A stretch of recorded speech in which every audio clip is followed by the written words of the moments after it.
y disfagia. Cuando comes se te queda el bolo, iba a decir bolo fecal, pero no es bolo alimenticio acá atrás, ¿entiendes? Que es muy importante.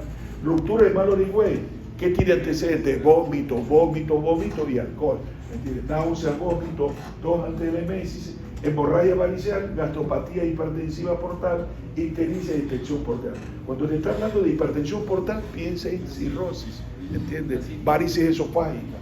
Varices esofágicas, sí. Muchos pacientes no tienen varices, tienen varices esofágicas y no tienen la citis, ¿entiendes? Examen físico, evaluar la estabilidad hemodinámica, lo que te estoy diciendo. Por favor, cuantifique el sangrado, si no, problema. Signos de hipovolemia, la hipovolemia leve, moderada. Acuérdate que yo les di show hipovolémico y ahí se relaciona con lo que tú dices. Signos de hipovolemia leve, moderada, menos del 15% de volumen sangrado perdido, taquicardia en reposo, pérdida de volumen sanguíneo, al menos, dice, menos del 15%, hipotensión ortostática, disminución de la presión arterial sistólica, más de 20 milímetros de mercurio o un aumento de la frecuencia cardíaca más latido. ¿Ya? Entonces, pérdida de volumen sanguíneo, al menos del 40%, hipotensión supina. Mira que es importante interpretar esto y hidratarlo. Presencia de dolor abdominal asociada a la sensibilidad de rebote, protección involuntaria, etc. Si te está hablando de presencia de dolor abdominal, si asocias a sensibilidad de rebote, puede ser una perforación de una úlcera duodenal o gástrica. Acuérdate que el estómago está atrás del estómago que está el páncreas. Entonces puede tener hasta una pancreatitis y una hemorragia, una peritonitis. Examen de color de las heces puede proporcionar una pista sobre la ubicación de la hemorragia. Entonces es importante que estabilizar al paciente, que es importante, ¿sí?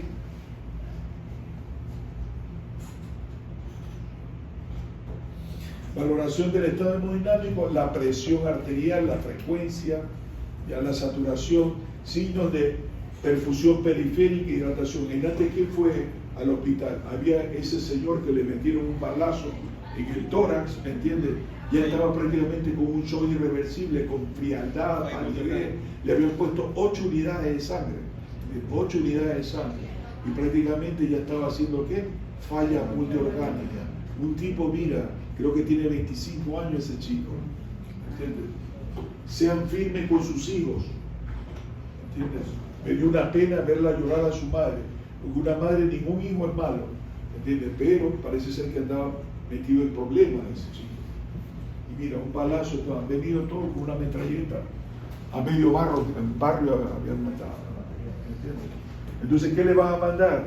Recuento sanguíneo completo, hematócrito, hemoglobina, plaquetas. No te olvides, cuando hay una hemorragia, mira las plaquetas, por el amor de Dios, ¿entiendes? Porque hay consumo de plaquetas y luego tus compañeros que van a ser cirujanos van a entrar a operar y si tienes 80.000 plaquetas probablemente que te sangre. Entonces, ¿qué tienes como anestesiólogo? Tú que vas a ser anestesiólogo, de una vez pedir féresis de plaquetas, para que le pones y vas a evitar que el paciente te sangre más y salga bien en la cirugía. Entonces, recuento sanguíneo completo, urea, creatinina, ácido úrico, proteínas totales, tiempo parcial de tropoplatina, bilirrubina, el hepatograma, porque te dice hipertensión portal y puede ser varices esofágica, ¿no es cierto? Prueba de función hepática, te dice, estudio de coagulación es importante. A todos tienes que mandarle, ¿cómo es? Estudio de coagulación, ponte que esté tomando warfarina sódica el paciente y eso sea la hemorragia digestiva. Pero ¿qué tú vas a ver? Equimosis, púrpuras, petequias, ¿entiendes? Entonces eso es importante ver. Electrocardiograma, enzimas cardíacas indicadas el paciente. El paciente está hipotenso, entonces tú quieres saber si hizo un infarto de miocardio, ¿entiendes? El electro es importante también, pero si tienes hipotenso, también vas a tener T negativa, cardiopatía. Si ya nos toca ir, no, chicos. Me dice cuándo, porque la profesora está fuera. 8 minutos. Lavado nasogástrico, que es importante. Él está hablando que es importante ver. ¿Ya? Estudio diagnóstico, endoscopía es importante. La endoscopía tiene una alta sensibilidad y especificidad para localizar e identificar las lesiones hemorrágicas. Digo, no duden, la endoscopía tienen que hacértelo sí o sí. Y usted tiene que ser claro con ello. Decir, mira, me impresiona que es una úlcera, pero una úlcera puede ser benigna o maligna. Ahí sí lo frenas y te dice, sí, hágame la endoscopía. Porque ¿cómo te das cuenta que es benigna? Haciéndole la biopsia. Entonces estos pacientes le hacen biopsia. Pero ¿qué pasa? Que si es una úlcera de estómago, probablemente sea más una neoplasia, ¿entiendes? Pero la úlcera renal rara vez se maligniza. Lo que te puede hacer una estenosis pilórica, en pocas palabras, ¿sí?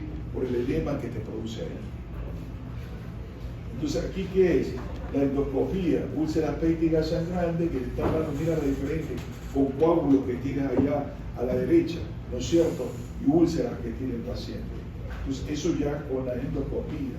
Es útil, dice, irrigar el estómago antes de la endoscopía para ayudar a eliminar la sangre residual y otro contenido.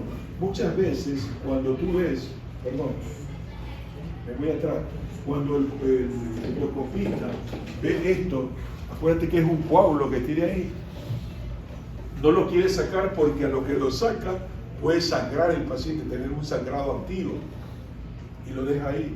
Pero es importante la biopsia, pero si ya ves que te ahí, que te puede sangrar, espera, parado el sangrado. Pero eso ya es la endoscopía. Hay muchos endoscopistas, ya te digo que es importante esto, porque mira, acá tiene una úlcera prácticamente que el paciente tiene. ¿Sí ves? Mira. Pero ya no es sangrado. El estómago puede oscurecerse con la sangre, lo que puede dificultar el establecimiento del diagnóstico y se realiza la palabra de esto es importante, una úlcera.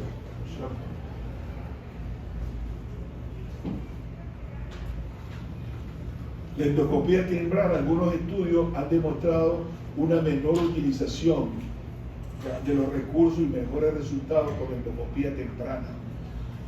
Y ya te dije que la endoscopía puede darte el diagnóstico y el tratamiento, eso es lo bueno, pero nosotros lo que tenemos que tener lo que hemodinámicamente estable para cuando te hagan la endoscopía, el paciente pueda venir ahí. Riesgo de endoscopía, te dice aspiración pulmonar. Mira, todo acto médico tiene, por eso te dicen, no, tienen que estar en ayunas, ¿entiendes? Entonces, endoscopía temprana, realizar la endoscopía superior a las 24 en la mayoría de los pacientes con hemorragia digestiva alta, pero solo después que se haya proporcionado una reanimación adecuada, o sea, lo hayas hidratado bien, te está diciendo. Riesgo de endoscopía, aspiración pulmonar, reacciones adversas a medicamentos utilizados para lograr la sedación. Acuérdate que tú puedes dar propofol, eso es un anestésico, tienes que saber intubar y respirar al paciente, porque si te produce depresión respiratoria no se va a morir del sangrado, sino que se va a morir del paro respiratorio porque no lo ventilas bien. Pero eso no hay ningún problema con la mascarita de Venturi, tú puedes darle ambú y ya está. Entonces, perforación gastrointestinal, eso es el otro detalle que tienes que estar atento. ¿Cómo es el dolor? Si ya es un dolor y hay resistencia abdominal como la pancreatitis, probablemente el paciente, ¿qué es? Se perforó, ¿entiendes? ¿Ya? Entonces tienes que estar atento, porque eso es quirúrgico. Y se aumenta el sangrado al intentar la intervención, la intervención terapéutica.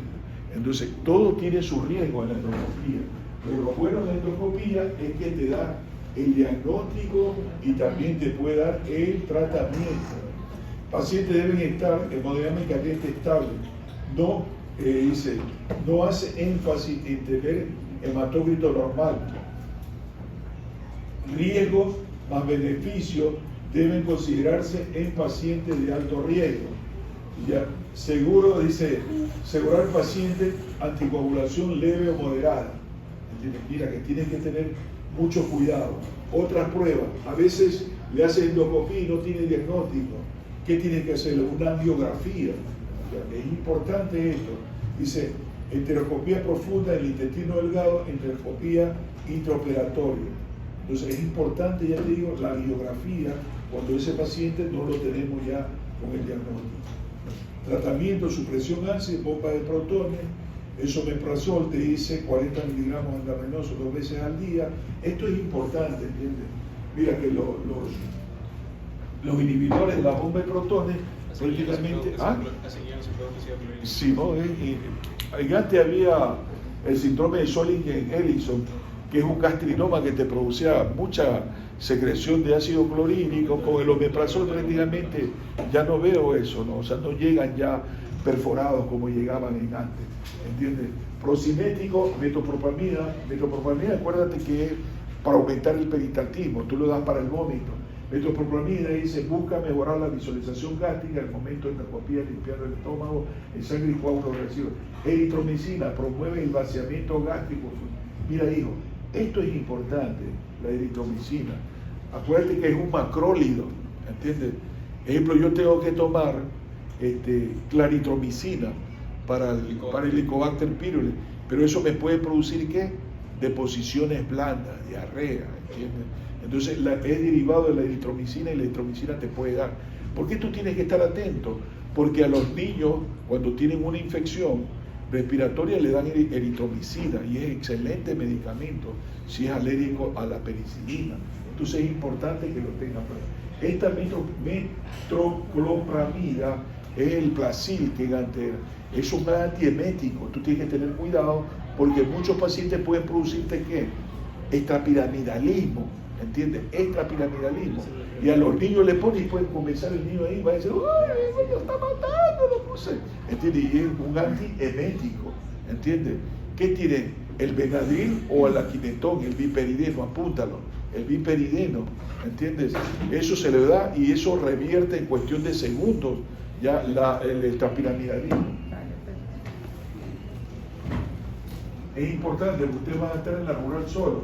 Medicamentos vasoactivos, los pacientes con sospecha de hemorragia varicosa se administran somatostatina o cleotide. Esto es muy importante en los pacientes que tienen varices esofágicas, ¿entiendes? Disminuir la secreción gástrica. Ahí nos quedamos porque ya quieren ir. Yo también.